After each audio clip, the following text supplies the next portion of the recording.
rounds ago. Outnumbered overtime. Oh, Chief, baby. The judge is already telling me the rundown for Outnumbered. Judge Alex Ferreira is here from Florida on the rare occasion that he does not bring precip in the form of rain and snow, usually. From Florida. It's part of the wonderfulness of me. Yeah, you show up. You're like the heat miser. Remember those things? It's only in reverse. All right, I want to go straight to the live chat because there are a lot lot of people on it right now. And I'm just going to read them. I'm going to read what you guys are posting. Only good things, please. I'm just going to read them.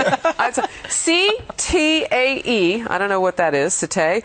What bothers me and what is scary about this election year is that the media treats this like it's a game and they are the scorekeeper. Phrases like, who and what will Donald Trump think of next? Can't wait. Record turnouts. This is a ratings frenzy. That is great for the media, but sucks for us because at the end of the day, we get screwed as always. Wow. Paraphrase, no, that was a direct quote. You know what? I'm hearing a lot of people say this. Yeah, they feel like the policies and the issues, yes, we call them wonky, but that's what they vote on, actually. I think it's a great point that how the media is turning this into like a ping pong match. Or, but we're in it. Yeah, and I never underestimate the intelligence of the voter or the viewer out there because they do want to know what are the nuts and bolts of these trade deals that have annihilated cities like Baltimore and Detroit. Kennedy, I think you they looked puzzled. Do you think? I think some people do much, much later. And I think a majority of people who watch shows like this have a much larger window for acquiring important information that will actually affect their lives. What do you mean shows like this? What did you mean by that? Outnumbered is a news show where people are getting, that's what she means. Yeah, people are getting evidence teasing you. for the cases that the various candidates are making. But there are plenty of people who aren't going to tune in until Halloween.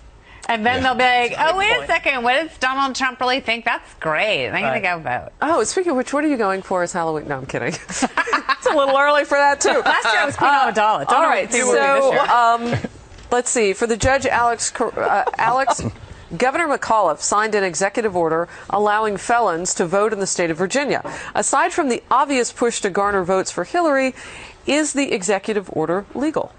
Probably not if there's an existing law in the state of Virginia that prohibits them from voting. Is that state by state? I don't know. That's the first time I've really had to consider whether that was a national question or state question. I'm wondering if it's a federal crime, if you're convicted of a federal felony. Yeah, a federal felony would be handled by federal law, but I'm just not sure if it's a state by state. I think it is a state by state decision, and if the legislature has spoken on the issue and he does it by executive order, then that is a separation of powers problem.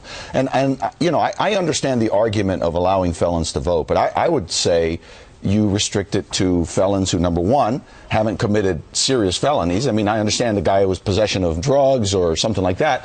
And number two, not somebody who's made a career of being a felon. Yeah. If people make mistakes, they shouldn't wipe out their rights for the rest of their life unless it's murder, rape, armed robbery, something of that level. But if somebody is a career criminal, do you really want them deciding who your judges are going to be? If you let them vote, does it reduce the recidivism rate? In other words, they become members of society, active, willing members of society instead of miscreants. I don't think there's any particular study on I'm curious about that. Yeah, whether that affects the recidivism rate or not. Right. You know what? Okay. I want to get this in here. We had a discussion on campus, school campus, where Black Lives Matter students wanted to destroy the 9/11 police officers display, so they took that down, and how the campus responded to that, the campus authorities responded to that, was much slower than when the Black Lives Matters display was disturbed and vandalized. Estenard says on the live chat, Estenard.